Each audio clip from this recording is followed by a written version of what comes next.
Motion be agreed to. I call member for Flynn. Thank you, Deputy Speaker. And I will just remind you, Deputy Speaker, we have just witnessed one of the most appalling speeches from the member for Moore in respect to respecting the Australian flag. I cannot believe it. And I'd like to start my speech today by acknowledging all Australian veterans, both past and present, for their courage and service and sacrifice, and remember those that gave their lives to protect our freedoms, and we express our gratitude to those who continue to serve our nation. Deputy Speaker, I'd like to recognise my good friend and colleague, the member for Herbert, Phil Thompson, for moving this motion today. Phil's a veteran and he's devoted his life to Australia and to our national flag, and I thank him for his service. The member for Herbert's motion states that this House notes that the abhorrent behaviour of protesters burning the Australian flag at rallies throughout our country, which is deplorable, disrespectful and goes against our values as a nation. The Australian flag is the flag members of our Australian Defence Force wear on their shoulders, and the flag that sits on the coffins of our fallen men and women. The Flag Act 1953 fails to criminalise the destruction of the Australian national flag, and the motion condemns the failure of the government to enact legislative power to punish those who burn the Australian flag, and the government for allowing protesters to carry and display declared terrorist flags throughout our community, and calls on the government to criminalise the desecration and or the burning of the Australian national flag and punish those supporting declared terrorist groups.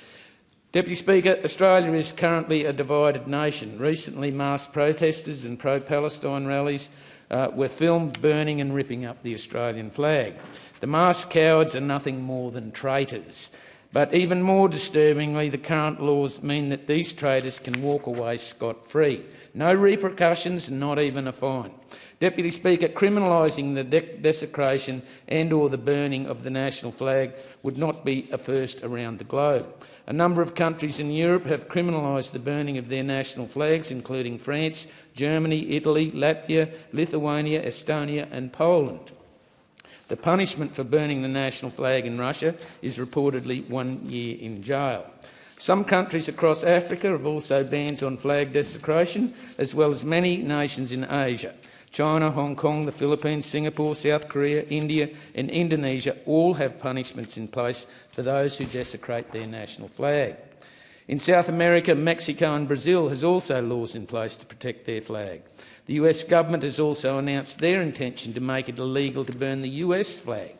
Deputy Speaker, while some on the left of politics believe criminalisation of the desecration and or the burning of the national flag is a fringe issue, here are the facts. The Institute of Public Affairs released a report last month that found 77% of Australians believe that burning the Australian national flag should be against the law, and this includes 70% of Australians aged 18 to 24. 63% of Australians believe people who burn the national flag should face jail time, and this includes 64% of those, again, aged 18 to 24. 71% of Australians believe non-citizens who burn the Australian national flag should be deported, and this includes 66% of those, again, aged 18 to 24. And furthermore, the research found that 71% of Australians believe our national flag unites us, with just 13% disagreeing, and 77% of Australians are proud of our national flag, with just 7% disagreeing. I make the assumption that the 7% who disagree are most likely the Green supporters or the far left side of politics, joining the likes of Green members Senator Penny Allman-Payne and the member for Ryan, who refused to display the Australian national flag. And Deputy Speaker, many men and women have fought and died fighting for our country and for the freedom of its people under the Australian national flag. And once again I call on the government to criminalise the desecration and or the burning of the Australian national flag and to punish those supporting declared terrorist groups.